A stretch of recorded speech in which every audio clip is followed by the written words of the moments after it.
ऐसे ओंकार का अंदर से जप चलता रहे। जब की चार स्थितियां होती हैं, एक को वाचिक जप कहते हैं, दूसरे को उपांशु, तीसरे को मानसिक जप कहते और चौथा अजपा जप है, अनहत नाद जो भीतर से निरंतर झंकृत हो रहा है। भस्त्रिका प्राणायाम के साथ हमारी बेटी अमिता सिंह जी वो इस नाद योग को स्वर देती रहेंगी ध्रुपद के साथ, और लंबे गहरे श्वासों को मन ही मन उस ओंकार ब्रह्म जो निर्गुण है, अव्यक्त है, अनिर्वचनीय है, जहां हम निशब्द हो जाते हैं। यतो वाचा निवर्तन्ते अप्राप्य मनसा सह बुद्धिश्च न वचिष्ठति तामाहु परमां गतिम्। प्रथम ध्रुपद के दिव्य संगीत के साथ और फिर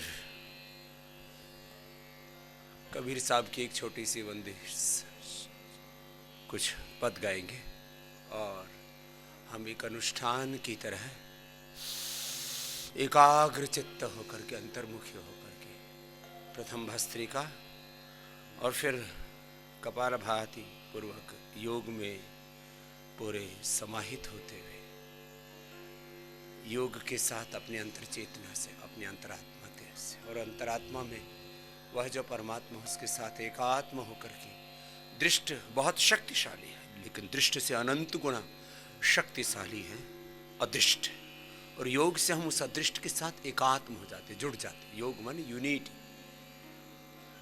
युजिर योग, युज समात हो, उसमें समाहित हो जाते हैं और अनंत ज्ञान शक्ति संवेदना सामर्थ्य विद्या विभूति ऐश्वर्य से युक्त होकर के और समस्त अज्ञान से, अश्रद्धा से, अकर्मण्यता से, अशुभ से, दुर्तों से, दुर्गुणों से मुक्त होकर के, जीवन मुक्त होकर के हम जीवन की दिव्यता का, देवत्व का, ऋषित्व का, ब्रह्मत्व का अनुभव करते हैं। चलिए प्रवेश करते हैं।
Re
ऐसे पूरे अंतर्मुखी होकर के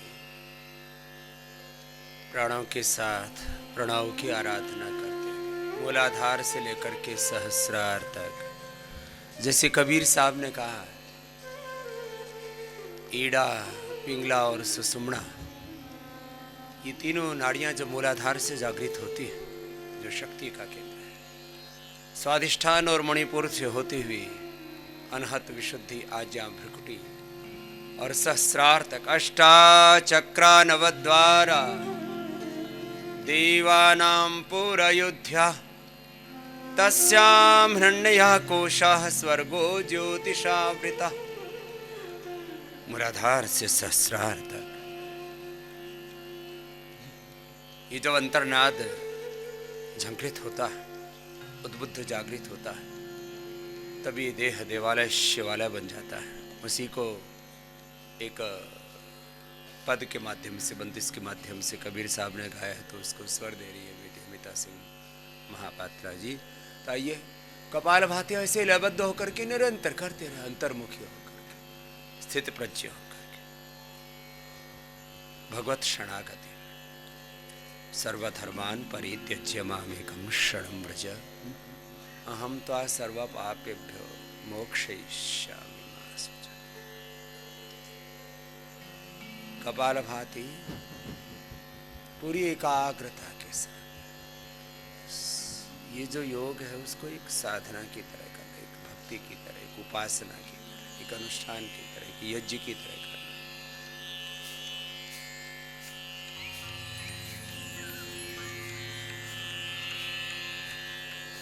जीनी जीने जीनी जीने बीनी चदरिया बीनी चदरिया काहे के ताना काहे के वरनी काहे के ताना काहे के वरनी कौन तार से बीनी चदरिया झीनी झीनी झीनी गेला पिंगला तान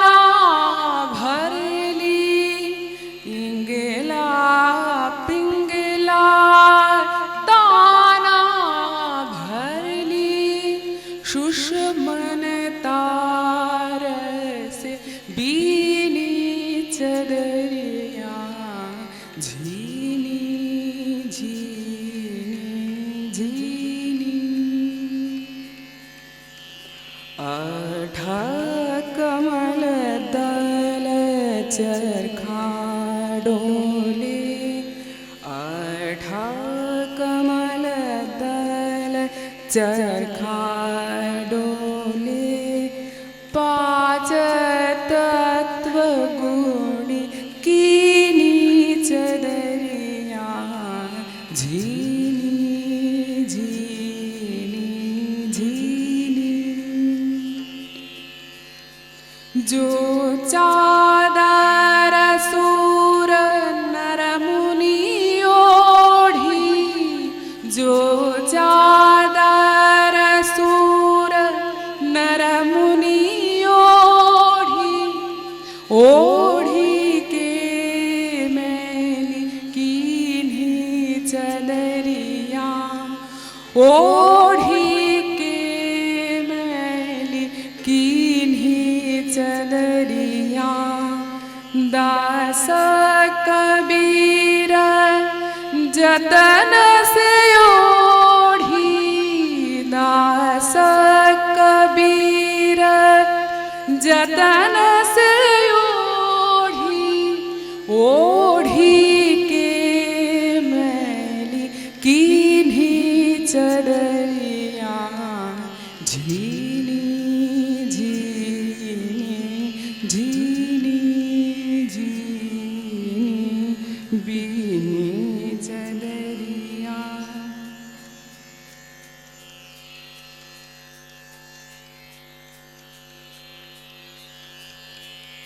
झीनी झीनी झीनी झीनी बीनी चदरिया काहे के ताना काहे के वर्णी काहे के ताना काहे के वर्णी कौन तारस बीनी चदरिया झीनी झीनी झीनी इंगला पिंगला ताना भरली इंगला पिंगला ताना भरली सुषमन तारस बीनी चदरिया झीनी झीनी झीनी आठा कमल दल चरखा डोले आठा कमल दल चरखा डोले आठा कमल दल चरखा डोले पाँच तत्व गुण कीनी चदरिया झीनी झीनी झीनी जो चादर सूर नर मुनि ओढ़ी जो चादर सूर नर मुनि ओढ़ी जो चादर सूर नर मुनि ओढ़ी के मैली कीन्ही चदरिया ओढ़ी के मैली कीन्ही चदरिया दास कबीर जतन से ओढ़ी दास कबीर जतन से ओढ़ी ओढ़ी के मैली कीन्ही चदरिया दास कबीर जतन से ओढ़ी दास कबीर जतन से ओढ़ी ज्यों की त्यों धर दीनी चदरिया झीनी झीनी झीनी झीनी बीनी चदरिया काहे के ताना काहे के वर्णी काहे के ताना काहे के वर्णी कौन तारस बीनी चदरिया झीनी झीनी झीनी झीनी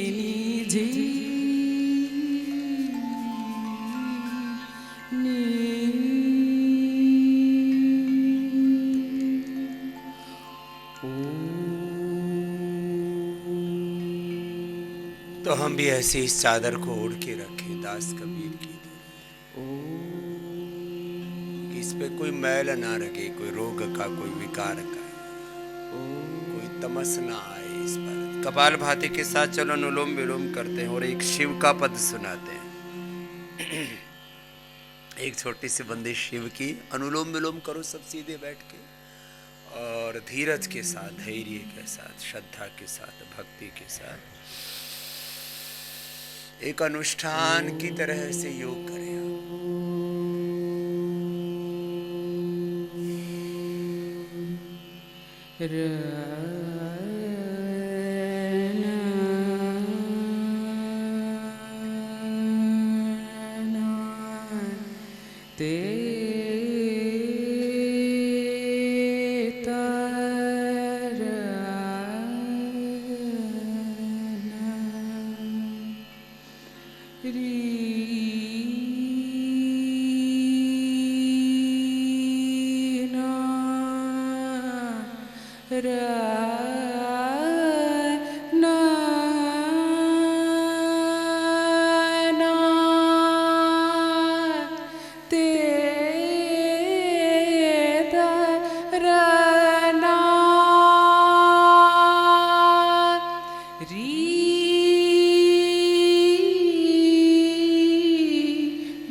शिव शिव ध्यावत शिव शिव ध्यावत शिव पद पावत शिव पद पावत ओंकार शिवमय ओंकार शिवमय हर हर गावत हर हर गावत शिव शिव ध्यावत शिव शिव ध्यावत गंगाधर शिव गंगाधर शिव भालचंद्र शिव भालचंद्र शिव शिव योगेश्वर शिव योगेश्वर परमेश्वर शिव परमेश्वर शिव शिव शिव ध्यावत शिव शिव ध्यावत शिव पद पावत ओंकार शिवमय हर हर गावत शिव शिव ध्यावत गंगाधर शिव गंगाधर शिव भालचंद्र शिव भालचंद्र शिव शिव योगेश्वर शिव योगेश्वर परमेश्वर शिव परमेश्वर शिव शिव शिव ध्यावत शिव शिव ध्यावत शिव पद पावत शिव पद पावत शिव पद पावत शिव पद पावत शिव पद पावत ओंकार शिवमय ओंकार शिवमय हर हर गावत हर हर गावत हर हर गावत शिव शिव ध्यावत शिव शिव ध्यावत शिव शिव ध्यावत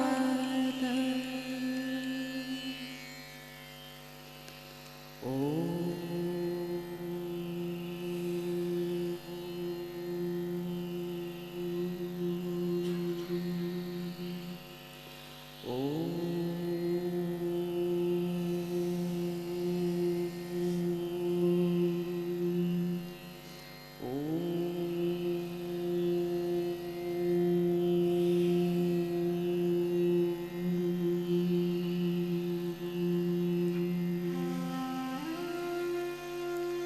तो एक बार अमिता सिंह महापात्रा के लिए बहुत बहुत अभिनंदन है। बेटी संगीत की साधना करती है और योग साधना के लिए यहाँ पर निरामय में आई हुई थी।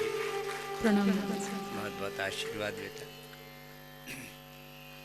तो कपाल भाती अनुलोम विलोम ऐसे संगीत के साथ करना।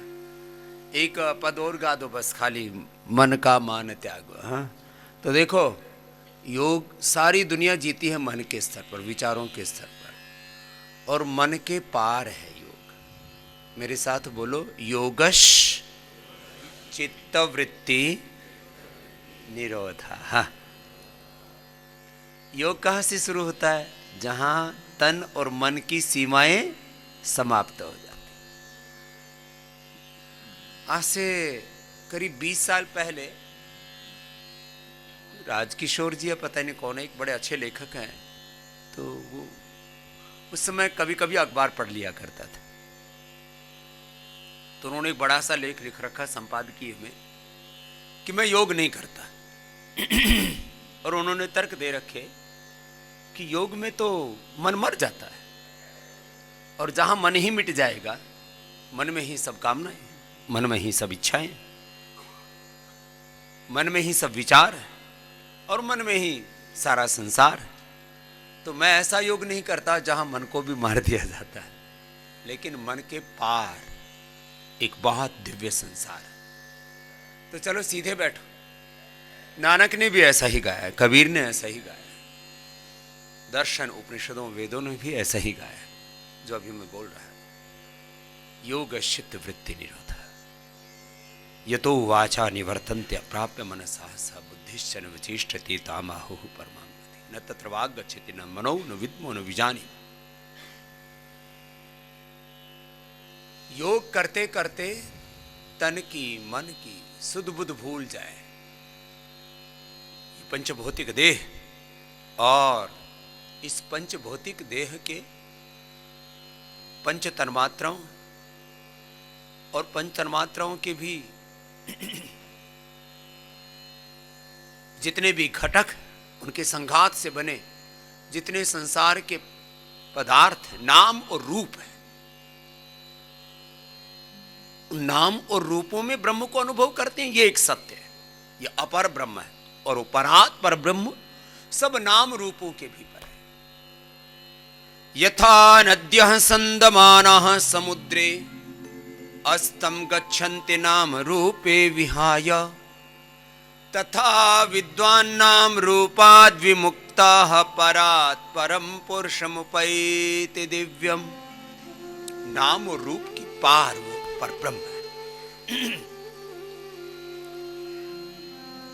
5 एलिमेंट्स और उनके कंपोजिशन से बना ये पिंड और ब्रह्मांड, इसमें बड़ी ताकत है और उसको सब अनुभव करते हैं। लेकिन इसके भी पार सूक्ष्म इंद्रियां और इंद्रियों की भी शक्ति है, पंच तन्मात्राओं की शक्ति है।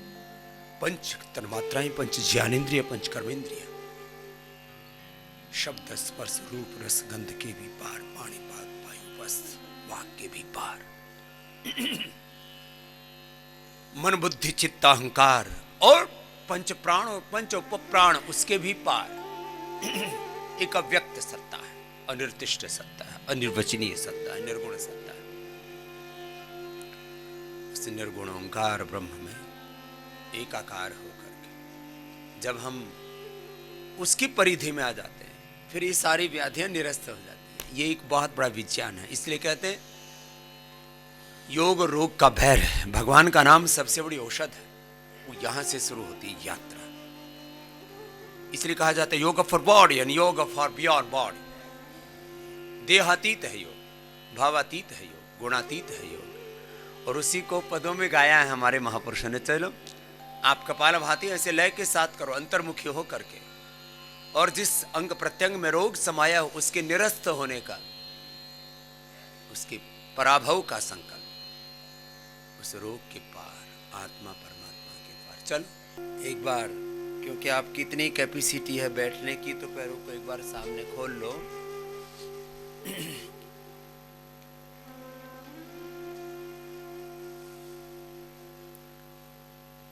आज आपको थोड़ा सा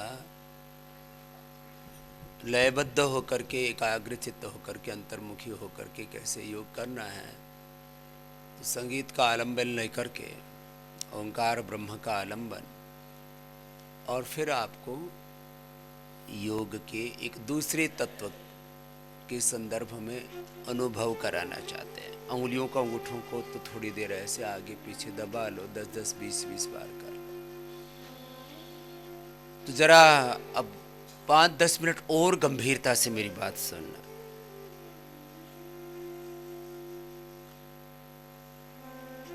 रिश्ते नातों का ताना बाना ही है संसार, इसलिए मैं रिश्ते नातों का विरोधी नहीं हूं, लेकिन इन सब रिश्ते नातों को छोड़ के बैठा हूं और सबसे नाता जोड़ के बैठा हूं। अब देखो ये बात दोनों समझ में नहीं आती लोगों को। सबसे रिश्ता तोड़ के बैठा हूं और सबसे रिश्ता जोड़ के बैठा हूं और सब रिश्ते नातों में एक ब्रह्म को अनुभव करके बैठा हूं। तो पहले सबसे नाता तोड़ना, भगवान से नाता जोड़ना और भगवान के नाते सबसे नाता जोड़ना, ये योग है, ये वैराग्य है, ये अध्यात्म है। लेकिन ऐसा करने के लिए एक बार व्यक्ति को बहुत बड़ा साहस करना पड़ता है। क्या बोला अभी? वैराग्य को, योग को, अध्यात्म को, भक्ति को, मुक्ति को कैसे समझाया मैंने? अभी क्या बोला? सबसे नाता तोड़ना सबसे नाता, ब्रह्म से नाता और भगवान के नाते सबसे नाता जोड़ना। तो ये जोड़ तोड़ का संसार है। तो कुछ तोड़ आया, तोड़ मतलब निष्कर्ष भी बोलते हैं, तोड़ बर्बाद, तोड़ बैठा दिया। तो ये तोड़ समझ में आया? क्या आया? सबसे नाता तोड़ना, भगवान से नाता और भगवान के नाते सबसे नाता जोड़ना। तो ये जोड़ तोड़ का है, ये ताना बाना है अध्यात्म का। अब जो ऐसे जीता है उसको संसार में लेश मात्र भी कोई दुख नहीं रहता है। अब हम क्यों इतने सुखी है? हम जितना देखो, ये बात थोड़ी किसी को अटपटी लग सकती है कि साधु होकर के इतने अहंकार की बात कर रहा है। ये अहंकार की अभिव्यक्ति नहीं है, यह आध्यात्मिक अनुभूति है। क्या है? शायद मुझ जैसा सुखी कोई फकीर हो तो मैं कह नहीं सकता। दुनिया का कोई वजीर आलम और कोई अमीर स्वामी रामदेव जितना सुखी नहीं है। क्या कहा? कोई दुनिया का वजीर हो, अमीर हो, वो फकीर जैसा सुखी नहीं रह सकता। सब कुछ अपने पास है, सारा संसार अपने में, सारे तीर्थ सारे धाम अपने में, सारा ब्रह्मांड अपने में, सब भगवान अपने में। ये अनुभव कर लिया तो फिर क्या पाना और क्या खोना, और फिर सब कुछ करना किसके नाते? भगवान के नाते। चलो ये बात तो थोड़ी सी बड़ी हो गई, पता नहीं कितनों के पल्ले पड़ी होगी, क्योंकि सबके पल्ले पड़ जाए तो फिर सब तो मेरी जैसे हो जाए और हो जाए तो दिक्कत क्या है?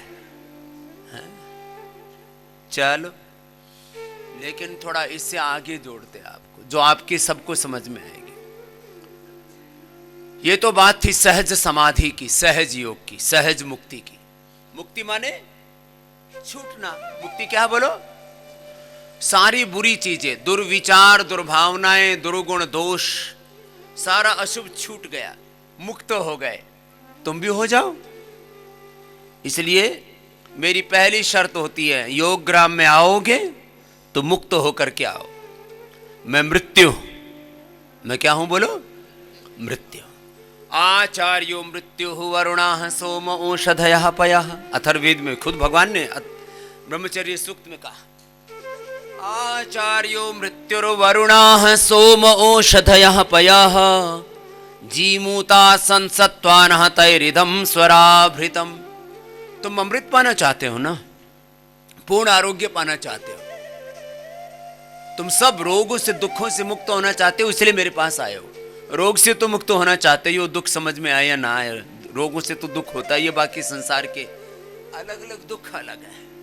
तो चलो, पहली शर्त है मौत। किसको स्वीकार करना पड़ेगा बोलो? कितने लोग मरने के लिए तैयार है? थोड़े से हाथ उठाए, बोले बाबा जी कहीं काम ना कर दे। चलो ऐसे ऐसे करो। आचार्य का पहला रूप ही मृत्यु है। ये मैं नहीं कह रहा हूं, ये तो युगों युगों का सनातन सत्य है। क्या है बोलो? आचार्य का पहला रूप क्या है? गुरु का पहला रूप क्या है? मौत, मृत्यु, डेथ। मृत्यु का द्वार है, लंबे लंबे श्वास। ये हरिद्वार है, मृत्यु द्वार। हरिद्वार क्या है बोलो? मृत्यु द्वार। ये निरामयम योगग्राम, ये पतंजलि योगपीठ, ये स्वामी रामदेव साक्षात मौत है। किसकी? रोगों की मौत। किसकी मौत बोलो? रोगों की मौत है, रोगी की नहीं। रोग की मौत है। स्वामी रामदेव क्या है बोलो? रोग की मौत, तुम्हारे रोग की मौत। थोड़ा इसको विस्तार दे देता हूं, करते रहो, ऐसे करने से होगा सब। अज्ञान की मौत। किसकी बोलो? अज्ञान की, अश्रद्धा की, अकर्मण्यता की, अशुभ की, दुर्गुणों की, दोषों की, दुर्विचारों की, दुर्भावनाओं की, दुर्बलताओं की मौत हूं मैं। ओम विश्वानि देव सवितर दुरितानि परासुव यद भद्रम तन्न आसुव। तो मौत हूं मैं। करो, करते रहो, रुकना नहीं है। ये तो 100-200 बार से लेके 500 बार तक करना था। हाँ। जब तक मौत ना हो जाए तब तक करते रहो। किसकी? मोटापे की मौत। किसकी मौत? मोटापे की मौत। तो मृत्यु है योग, मृत्यु है गुरु, मृत्यु है आचार्य। और भगवान का द्वार भी मृत्यु का द्वार है। नचिकेता और यमाचार्य की कहानी सुनिए ना। चलो, एक दिन आपको हमारे बच्चों ने उसकी भी एक कविता बना रखी है। तीसरो रात्रिरियत अवासीत गृहे में अश्नन अतिथि ब्रह्मणो नमस्य। ए ब्राह्मण, तू 3 दिन मेरे द्वार भूखा प्यासा रहा है, तू वर मांग मुझसे। तो चलो, वो तो बाद में कहानी सुनाएंगे पूरी। अभी तो अपने मोटापा को मार लो, अपने आपे को मार लो। अपने बीपी को, अपने शुगर को, अपने थायराइड को, अपने कैंसर को मार लो, अपने अर्थराइटिस को ही मार लो। और जो मर गया वो तर गया। जो मर गया वो, और जो डर गया वो। फिल्मी डायलॉग तो सबको याद है। चलो लंबे लंबे। दुनिया बड़ी सयानी है, जिसे पूछो वही ब्रह्म ज्ञानी है। लंबे लंबे श्वास, बनी बात। चलो बटरफ्लाई कर लो। अब देखो, तुम्हारे रोगों को मारने के लिए, तुम्हें तारने के लिए, सब सुन लो, यहां 100 से ज्यादा प्रबंध किए हुए मैंने। तो क्या क्या करवाना यहां, थोड़ी देर। कुछ लोग ना ऐसे उधेड़ बुनसे में रहते हैं कि वैसे तो यहां सुबह 4 बजे से लेकर के रात को 10 बजे तक तुम्हारी चक्री बनी रहती है। अलग अलग काउंटर्स के ऊपर खड़े, अलग अलग काउंटर्स पर अपनी बीमारियों का एनकाउंटर करने के लिए आप लोग बहुत तरह के जुगाड़ तिकड़म में रहते हो। ये भी कर लूं, वो भी कर लूं। तो जरा क्या क्या कर सकते हो यहां। अभी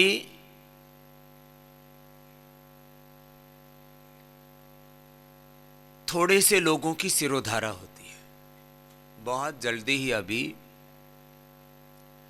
मैंने यहां 6 महीने में बहुत परिवर्तन किए। और अब ये मार्च का महीना, ये तो पूरे परिवर्तन का महीना है। अभी जो भी योगाग्राम में आएंगे 99% लोगों की, सबकी सिरोधारा कंपलसरी कर रहा हूं। सिरोधारा कंपलसरी होने से जैसे शिव के ऊपर बूंद बूंद करके जल डालते हैं और धारा डालते हैं, किसकी? दूध की, घी की, पंचामृत की दही और फिर अलग अलग प्रकार के तेल। तो जैसे जिसकी आवश्यकता, कम से कम 10-15 तरीकों से सिरोधारा की जाती है। तो सबकी सिरोधारा कंपलसरी। आंख लोग, अब देखो सिरोधारा में जिनके बाल झड़ते हैं बहुत भयंकर, उनकी केश कांति, अब मैं ये सबको घर पर भी देने वाला हूं। अब मैं 100 तरह के उपचार की बात कर रहा हूं, योग करते करते, आसन करते करते, ये मैं सब बताऊंगा। दरअसल जो मैं अब बता रहा हूं, ना तो कोई वैद्य इसको करवाता पूरी तरह से, प्राकृतिक चिकित्सा वाले नहीं करवाते पूरी तरह से, और आयुर्वेद के वैद्य, प्राकृतिक चिकित्सा के वैद्य और योगियों को तो एक अलग ही धुन है। वो तो सब कहते हैं खाली योग से, आसन प्राणायाम से सब कुछ हो जाएगा, बाकी कुछ करने की जरूरत ही नहीं है। और वो तो कहते हैं योगासन प्राणायाम भी करने की जरूरत नहीं है, खाली एक भगवान नाम का आश्रय लो और उसी से सब कुछ हो जाएगा। मैं मानता हूं एक एक तत्व की बड़ी महिमा है, लेकिन जरा गौर से सुनना और करना है आपको। 10 तरह से सिरोधारा कैसे करवाते हैं। अब सिर के ऊपर मेधा क्वाथ पकाया, दूध में डाला या उसको ब्राह्मी घृत में डाला। अब जरा सुनो, ये ऐसी सिरोधारा जिसका बोध नहीं है लोगों को कि मेधा क्वाथ जो भी मेद्य होते हैं, ब्राह्मी है, शंखपुष्पी है, उस्तखद्दूस है, गाजवान है, जटामासी है, ज्योतिषमती है, इन सब का क्वाथ बनाया जो आपको मेधा क्वाथ में देते हैं। ब्राह्मी, शंखपुष्पी, उस्तखद्दूस, गाजवान, जटामासी, ज्योतिषमती, अलग अलग प्रकार की औषधियां, वचा, पुष्कर मूल, लंबे लंबे श्वास, अब इनका क्वाथ बनाया। फिर इसको ब्राह्मी घृत को थोड़ा सा गुनगुना किया और उसके अंदर डाल दिया।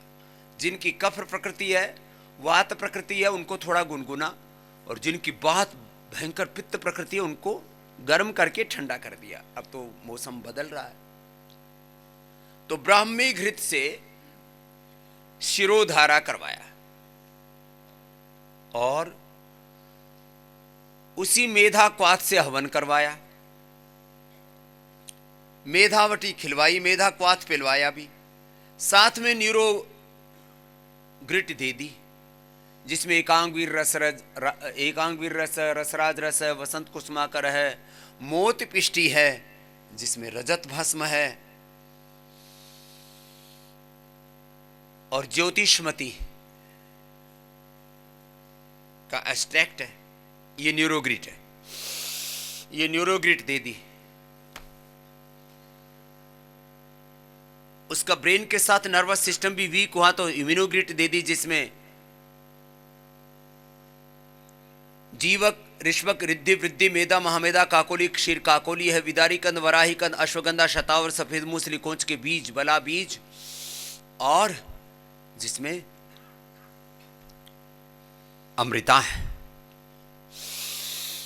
अब ये सब औषधियां दे दी, और ये औषधियां देके वो 10 बीमारियां जिनका पूरी दुनिया में कहीं इलाज नहीं होता है, साथ में प्राणायाम कर चलेगा, साथ में संख प्रक्षालन भी चलेगा, नीचे से बस्ती भी चलेगी, और बस्ती में भी यही चलेगा, बस्ती में भी यही मेधा क्वाथ, बस्ती में फिर वही दूध, मेधा क्वाथ दूध के अंदर डाल करके, उसके अंदर फिर थोड़ा सा रेंड तेल, थोड़ा सा सेंधव, थोड़ा हनी, ये डाल करके, माने आपको अब ये खाली मेधा के बारे में बात कर रहा हूं, मस्तिष्क रोगों के बारे में,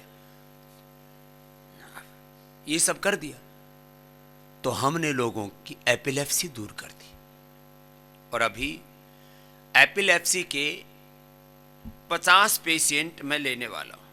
आज मैं ये भी घोषणा कर ही दे रहा हूं क्योंकि बहुत दिनों से लोगों को प्रतीक्षा हो रही थी। तो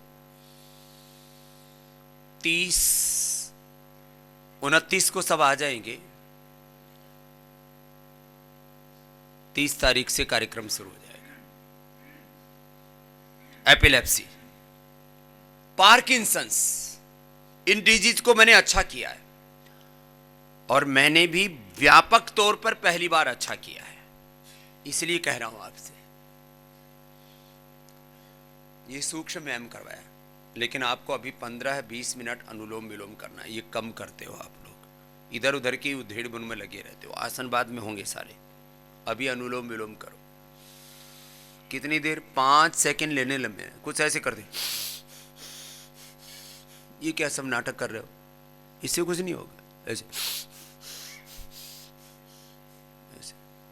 औपचारिकता, गांव के अंदर बोलते हो उल्हाना सा उतारते हो, ये भी कर दिया, ये भी हो गया, ये भी हो गया। ऐसे कुछ नहीं। 5 सेकंड में लो,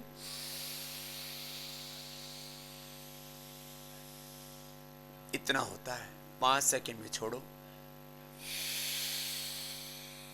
जो बच्चा ऐसा कर लेगा उसका दिमाग होगा आइंस्टीन न्यूटन जैसा, पतंजलि पाणिनि जैसा, स्वामी विवेकानंद महर्षि दयानंद जैसा। उसका दिमाग होगा बुद्ध महावीर जैसा, नानक देव जी जैसा। इन्होंने जीवन के जगत के बड़े रहस्य जाने, भौतिक दृष्टि से, आध्यात्मिक दृष्टि से।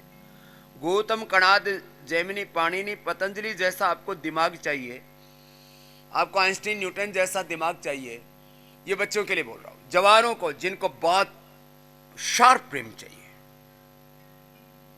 और जिनको अपने knowledge, science, technology, innovation, invention और अपने प्रचंड पुरुषार्थ के द्वारा इस धरती पर बड़े बड़े साम्राज्य कायम करने हैं, उनको सुबह सुबह ये योग करना है। जरा गौर से सुनो।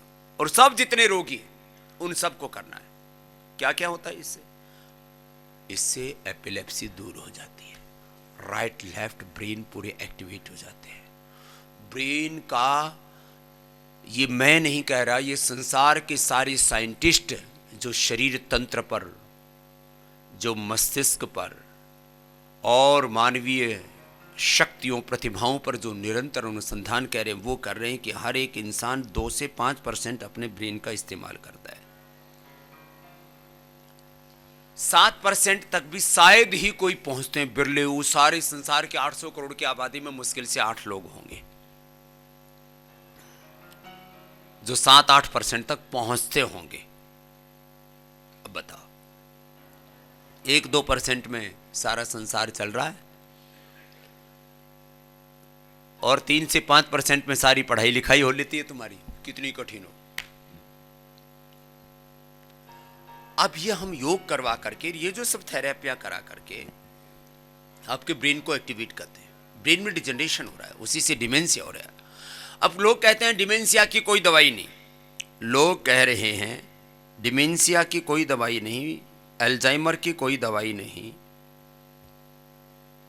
पार्किंसंस की कोई दवाई नहीं, एपिलेप्सी की कोई दवाई नहीं। ब्रेन और नर्वस सिस्टम से ही कनेक्टेड है एमएनडी, उसी से कनेक्टेड है सारी ऑटोइम्यून डिजीज, उसी से कनेक्टेड है एंकिलोजिंग स्पोलाइटिस, उसी से कनेक्टेड है रोमेटॉइड आर्थराइटिस, और उसी से कनेक्टेड है लिकोडर्मा, उसी से कनेक्टेड है सोराइसिस, और उसी से कनेक्टेड है सारे डाइजेशन के डिसऑर्डर्स, पाचन तंत्र की विकृतियां। उसी से कनेक्टेड है सब इनफर्टिलिटी, उसी से कनेक्टेड है ये बीपी, ये शुगर, ये थायराइड, उसी से कनेक्टेड है ओबेसिटी। जितने भी रोग हैं वो सब प्रज्ञापराध से होते हैं। प्रज्ञापराधो ही सर्वरोगाणाम कारणम सर्वरोगाणाम मूलम। सारे रोगों का मूल कारण, the ultimate cause of all disease is प्रज्ञापराध। प्रज्ञापराध का इंग्लिश में कोई ट्रांसलेशन नहीं है।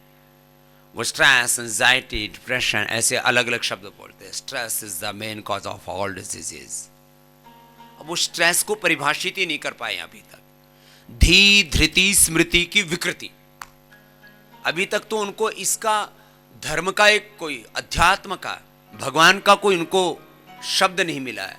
कोई गॉड बोल रहा है, कोई ऑलमाइटी बोल रहा है, कोई गॉड पार्टिकल बोल रहा है, कोई अननोन एनर्जी बोल रहा है, कोई अल्टीमेट पावर बोल रहा है, पता नहीं क्या क्या बोल रहा है। उनको पता ही नहीं कि है क्या ये। तत्व। खैर, अनुलोम विलोम लगातार करो, 5 सेकंड में लेना, 5 सेकंड में छोड़ना और 15 मिनट से पहले रुकना नहीं है।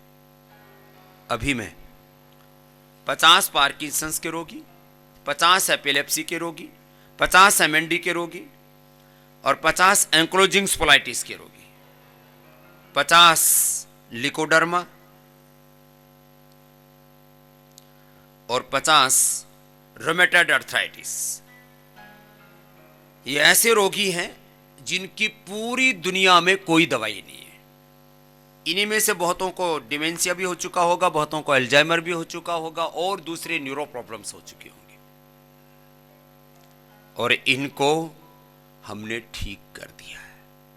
पहली और दूसरे स्टेज के रोगी पूरे ठीक हो चुके हैं।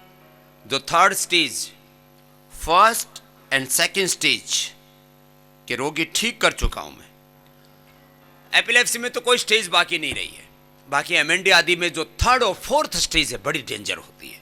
उसमें शरीर को इतना तो अवसर दो मुझे कि मैं तुम पर काम कर सकूं, तो फिर गारंटेड है। इसलिए मैं कहता हूं, ये तो खाली एक मैंने छोटी सी बात बताई अभी आपको, एक शिरोधारा की। अनुलोम विलोम करो, ऐसे ही 10 प्रकार से शिरोधारा करते हैं। हृदय रोगियों की शिरोधारा अलग होगी, पेट के रोगियों की शिरोधारा अलग होगी, जिसको स्ट्रेस एंजाइटी डिप्रेशन है उनकी शिरोधारा अलग, जिनको वात रोग है उनकी शिरोधारा अलग, पित्त रोग है उनकी शिरोधारा अलग, कफ रोग है उनकी शिरोधारा अलग। हर बीमारी के अंदर ओबेसिटी, हाइपरटेंशन, अलग अलग प्रकार के सोराइसिस, इन सब के अलग अलग प्रकार से शिरोधारा होती है। अलग अलग प्रकार से बस्ती होती है, नीचे से बस्ती जी जाती है।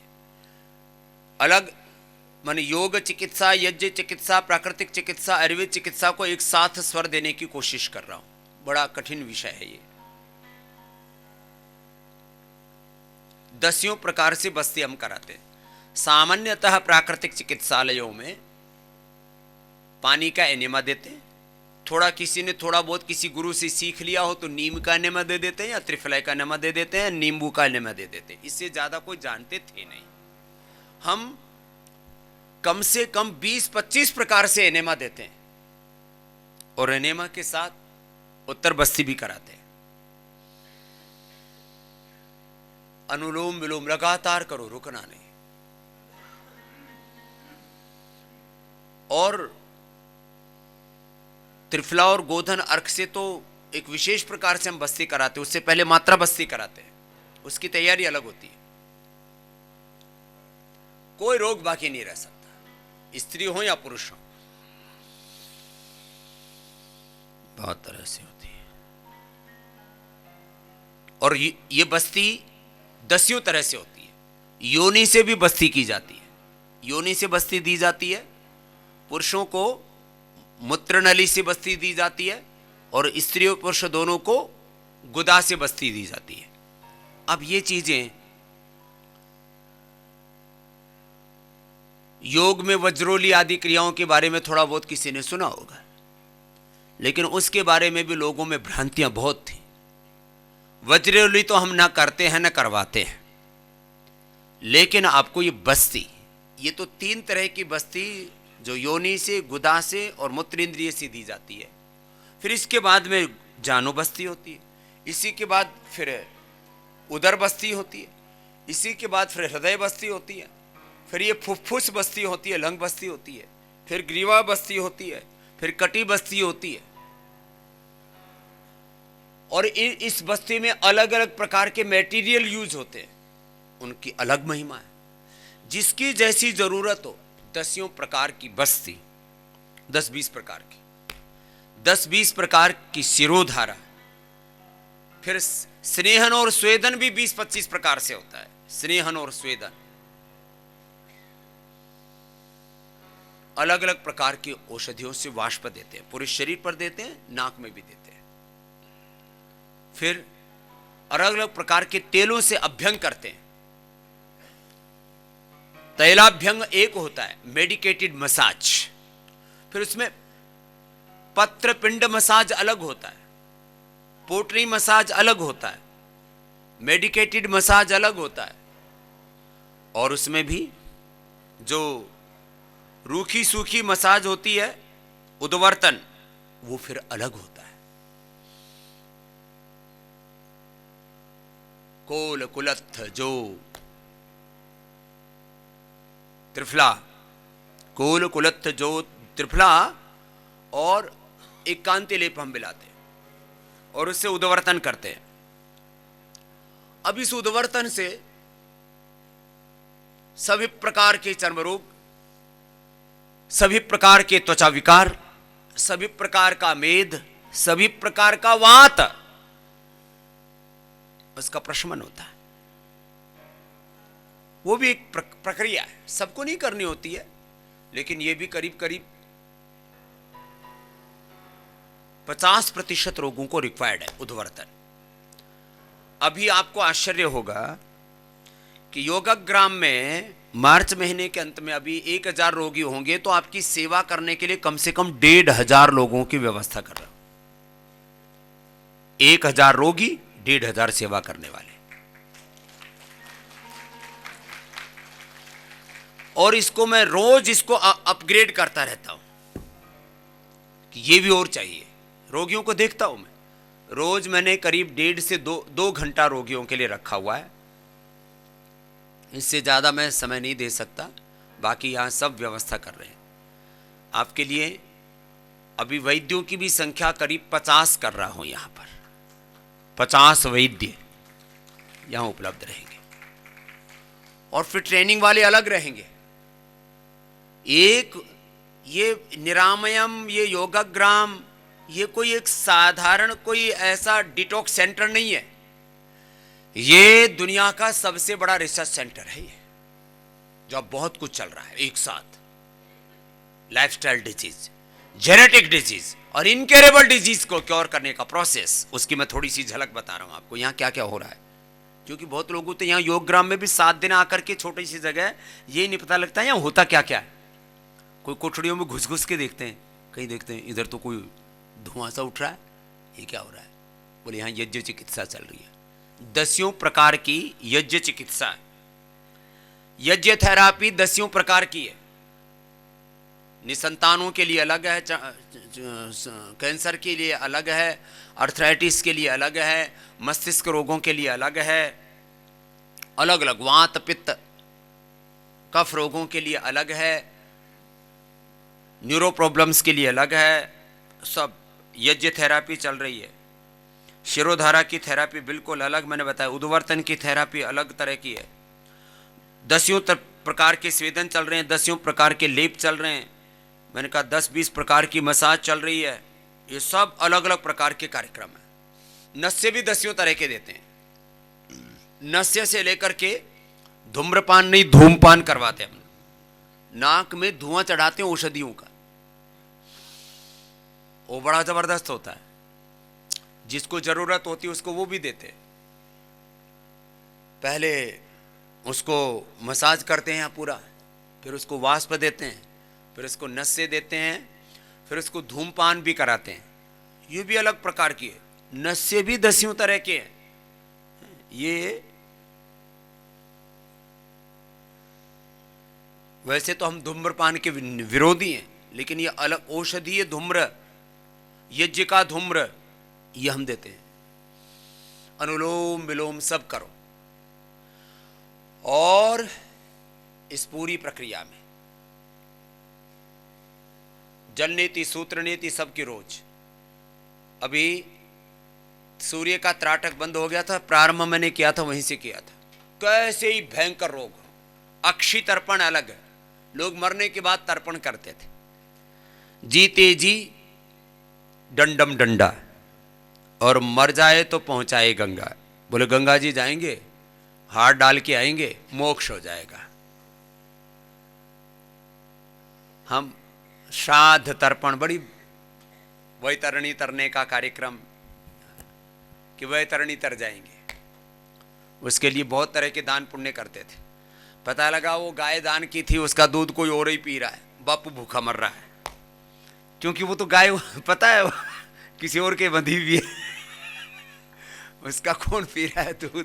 और आजकल तो कोई गोदान होता ही नहीं, गोदान के नाम से पैसा दान होता है, और उस पैसे से कौन गुटखा खा रहा है कि मसाला खा रहा है कि दारू पी रहा है कि क्या कर रहा है। मैं किसी की कटाक्ष नहीं कर रहा हूँ, सब चीज़ों की दान की पुण्य की रीति नीति बदल गई है। भस्त्रिका की कपाल भाती अनुलोम विलोम थोड़ा लंबा कराए, चलो अनुलोम विलोम ऐसे लंबा करना है, हाथ नीचे कर लो, अभी अनुलोम विलोम भी लंबा किया करो।